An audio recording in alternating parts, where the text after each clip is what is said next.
customers, welcome to day 7 of 30 days series of digital and affiliate marketing.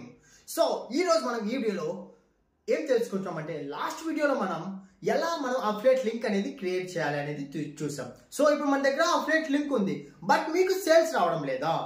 So sales రావడం కోసం I have a best strategies. So అవి ఏంటంటే కన్నా first మీరు ఏదైనా ఇంట్రడ్యూస్ చేసినప్పుడు మీ యొక్క స్టోరీ టెల్లింగ్ అనేది చెప్పాలి. దానివల్ల యూజెస్ ఏంటి in the story narrative manner.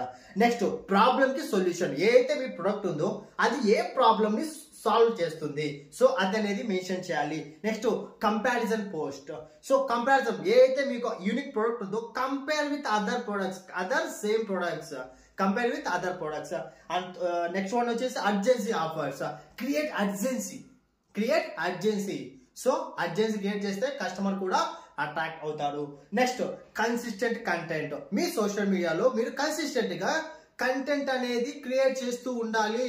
అరే ఈరోజు సేల్ రాలేదు, అరే నిన్న కూడా రాలేదు, ఏం చేస్తామని ఆపేస్తే సేల్స్ రావు.